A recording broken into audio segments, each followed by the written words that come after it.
Welcome to Shades of Brown. This highlights on the many issues affecting Africans and people of African descent. I'm your host, Ramato Adao Chekliye. Hi guys, fresh new vlog today. I'm going to be talking about something that happened a few weeks back. I am not happy about it, and I want to discuss it because it's a pervading situation in the country. I've titled this one, "There are many hardworking black women and they are not ranked girls." I relate with many women from all walks of life. This is because I believe the humanity of each person is their most defining factor. As a result, I have acquaintances who are businesswomen, stay-at-home moms, independent women, single ladies, cheating wives and or girlfriends, nymphomaniacs, frigid lovers, women activists, submissive women, educated women, uneducated women, women who support their families, women who are supported by their men, women who have drive, women who are just coasting through life, corporate workers, runs girls, etc. Knowing these women gives me fodder for most of my work. So in most cases, and I say most cases because sometimes I get really crazy, I don't judge them based on their life choices. I wouldn't lie by saying I don't wish they could be more like me, but I've come to the realization that everyone has a path to follow, and that path is ours and ours only to follow. Having said that, I have a story to share with you. A few weeks ago, I was chatting with a friend whom I know is, for lack of a better word, a runs girl. She's beautiful for Africa and will be the first to tell you that she likes being taken care of by men. She's open about loving sex and profiting from it, as is evidenced from her lavish lifestyle, state-of-the-art car, and latest iPhones, among others. While many people might ask why we are friends since we're so different, just smile. You cannot influence someone you are unwilling to understand. Anyway, back to my story. We were talking about businesswomen, and one name came up clearly in our conversation: Linda Ikeji, the millionaire blogger. My friend switched from the business talk to seriously critiquing Linda for buying a set of fake Hermes bags. She noticed I didn't get into the conversation. After a while, she asked why I was quiet. I thought I couldn't waste my time critiquing a woman who has made so much money when I have none. I mentioned the fact that Linda works hard to earn the life she lives, and if she could buy a house in one of the choicest neighborhoods in the country, why were we talking about fake bags? That was where the gist got interesting. My friend said, and I quote, "She did not buy that house herself. Money launderers funneled the money for that house, or she has some mega rich sugar daddy." Now, I have never met Linda anywhere. I have no relationship with her, but I was absolutely mad. Why? Why would you put down a hardworking woman like that? I told her off, telling her that as a media personality, there are very few people or corporations who are not jealous of Linda and who wouldn't want just half the revenue she's making from ads on her blog. Asked her how much she thought Linda's whole page cost to host an ad, how much even the small box ad cost, and how many ads she had on her blog per day. She had no answer when I explained how advertisement is the backbone of media companies' survival. I kept going at it so much that my friend asked if Linda was paying me. That was when I piped down.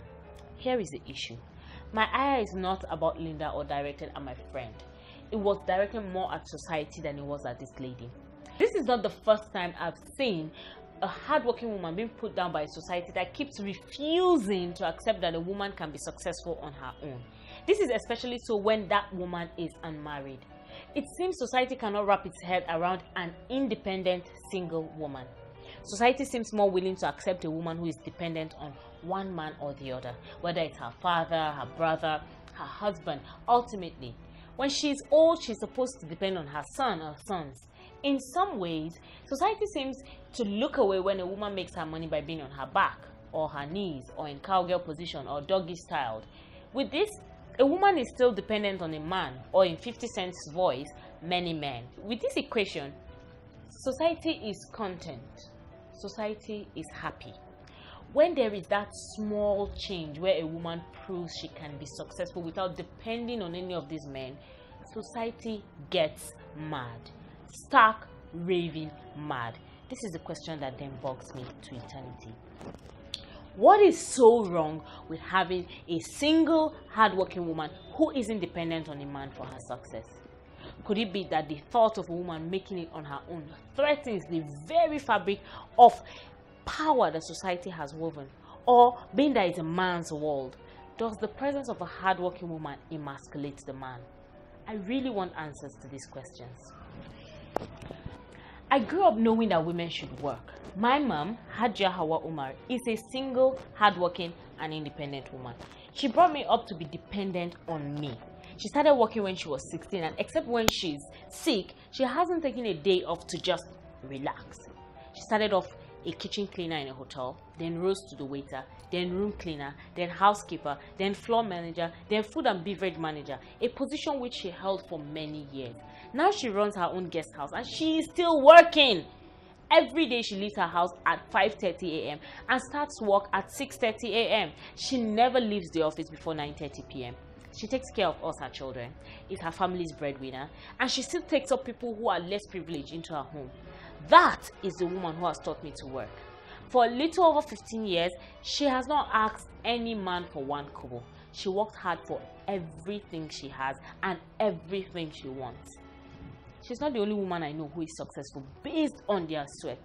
I'm also like that. Many of my friends laugh at me when I say I'm broke. They always give me variations of, Ramat, you're a fine girl. Why should you be broke when there are men that should be taking care of you?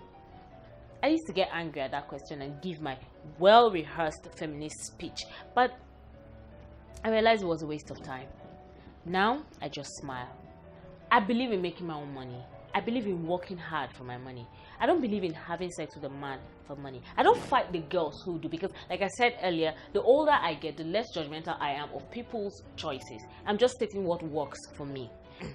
I have taken an 8 to 4 job that paid me 6,000 naira. Yes, you heard that right. Rather than having to ask my father for money for pad. In truth, most of the money went into my transportation, but it gave me joy to do the job. He's my father. There's nothing wrong in taking money from him, but I didn't want to. I wanted the freedom that came from making and spending my own money.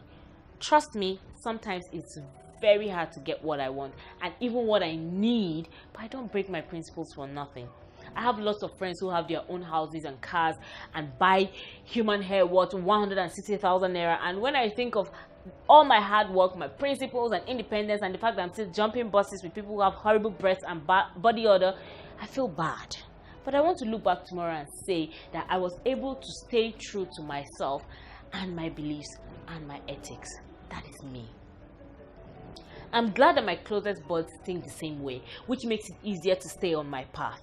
And because of these women, my sisters, my best friend, my mom, my mentors, and my role models, I know that it can be done. I know that there are lots of hardworking women in Nigeria and Africa who are not runs girls. So it brings me back to my question. What is so wrong with being a single, hardworking woman who doesn't depend on a man? And why is it so easy to believe that a woman cannot possibly have anything of her own unless it is provided to her by a man? Recently, I wrote a post questioning President Buhari about his lack of inclusion of women in his cabinet, and one guy came for my jugular. This guy basically called me a trick who had the backing of your rich father or sugar daddy. That's why you think you can talk anyhow. The guy poured out enough bile that I wonder whether I was on LinkedIn where I posted the article. You know, LinkedIn is for serious-minded people, so I was shocked where this was coming from. So even though I have been working for me, this guy felt I couldn't be brave or have an opinion unless I had a fallback man behind me. It annoys me that even when I work hard, we're still easily dismissed as runs girls. What do we have to do to ensure that we are accorded respect for our work? I know these are my muses, but it really gets to me knowing that women have to work twice as hard as men to make the same impact, and even at that, we cannot count on society accepting and respecting us. I won't lie, this unequal being balance hurts me. I just want to know, what do you think women need to do to earn the same respect that men earn in society? Thank you, T.S. Raphael, for doing this today. You're the best. I'm not happy, so I'm just gonna say have a nice night and see you next week. Bye. Yeah. That's all for this week. Subscribe to the channel for more of Shades of Brown. You can also subscribe to my YouTube channel at www.youtube.com/Ochekliye Ramatoada. I'm on Facebook at Ochekliye Ramatoada, on Twitter at Remimah, that is at RAMIMAH, and on Instagram at Miss_Remimah. You can also follow my blog at www.shadesofbrownnigeria.blogspot.com. For inquiries, mail me at ochekliyeramatoada@gmail.com or ramatoadaochekliye@yahoo.com. Talk to you next time. Bye.